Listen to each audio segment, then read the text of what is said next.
Dans l'épisode de Demain nous appartient du mardi 26 septembre 2023, le test de paternité est sans appel. Georges Mayel El Ajaoui est bien le père du bébé de Vanessa, Victoire d'Auxerre. Démoralisé, le policier retrouve Victoire, Solène Hébert, au Spoon et se confie à elle. Il sait que Vanessa voudrait qu'il élève leur enfant, mais il ne sent pas la force. Victoire est persuadée que Georges pourrait s'en sortir, mais reconnaît que l'enfant serait sûrement bien mieux dans une famille aimante, loin de ses parents et de leur histoire compliquée. Georges est d'accord, mais continue d'hésiter. De son côté, Vanessa reçoit la visite de Maître Leclerc, Sofiane Francine, qui a décidé de continuer à la défendre malgré ce que sa cliente lui a fait subir. L'avocat lui explique que deux options s'offrent à elle, garder son bébé en détention jusqu'à ses 18 mois ou le faire adopter dès la naissance. Vanessa l'interrompt immédiatement. Elle a décidé de confier l'enfant à son père et pense que Georges est d'accord. Selon elle, il ne lui aurait pas demandé de se rendre si ce n'était pas pour le bien du bébé. Marianne, Luce Mouchel, ne supporte plus la présence de Gilles, Laurent Gamelon, chez elle. Elle trouve son frère extrêmement envahissant et se met en tête de le caser.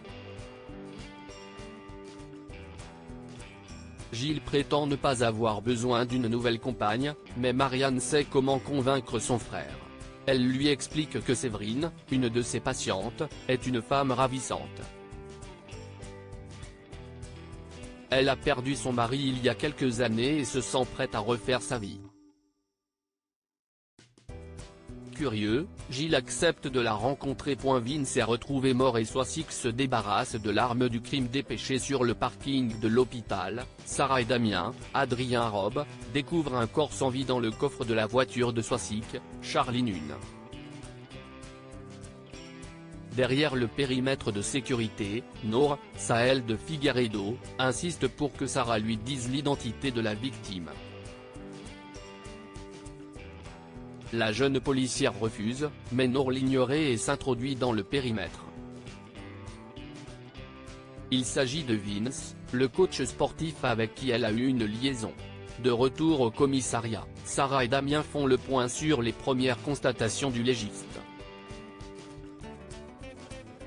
7 blessures à l'arme tranchante ont été découvertes sur le corps de Vince. Sa mort remonte à quelques jours, et son cadavre a été transporté dans la voiture post-mortem. Convoqué au commissariat, Soisic explique avoir passé la soirée du jeudi précédent à l'hôtel avec Vince.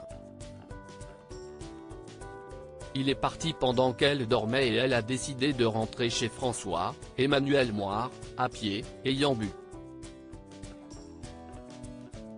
Elle a ensuite récupéré sa voiture le lendemain matin, sans se rendre compte qu'elle avait été forcée.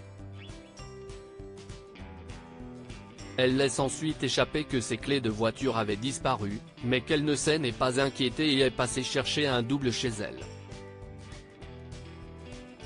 Après l'interrogatoire, Sarah et Damien se rendent dans la chambre d'hôtel désignée par Soisic.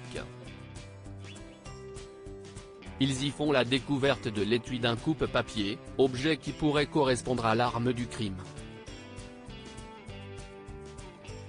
De son côté, Soisic passe chez François pour lui emprunter sa voiture. Son ex-mari en profite pour lui faire remarquer que coucher avec un parfait inconnu aurait pu être dangereux. Il aimerait bien qu'elle prenne soin d'elle, parce qu'il ne voudrait pas qu'il lui arrive quelque chose. Dans la pièce d'à côté, Charlie, Clémence Lassala, entend toute la conversation. Elle voit même François prendre les mains de Soisic et décide de les interrompre pour éviter tout débordement.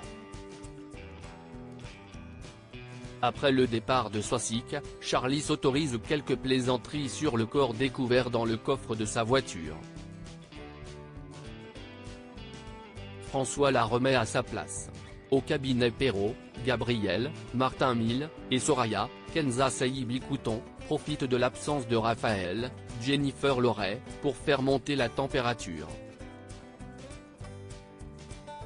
Malheureusement, leurs baisers sont interrompus par Nour, qui arrive en avance pour déjeuner avec sa sœur. Elle est démoralisée par la mort de Vince et n'arrive pas à comprendre ce qui a pu arriver.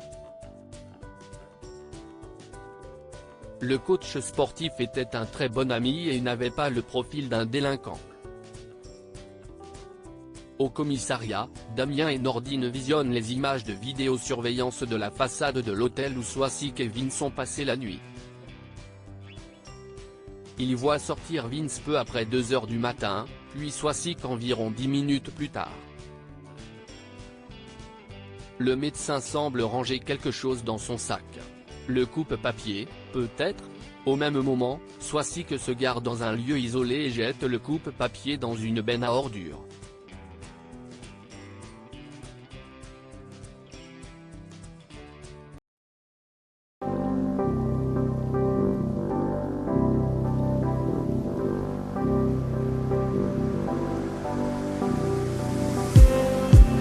Just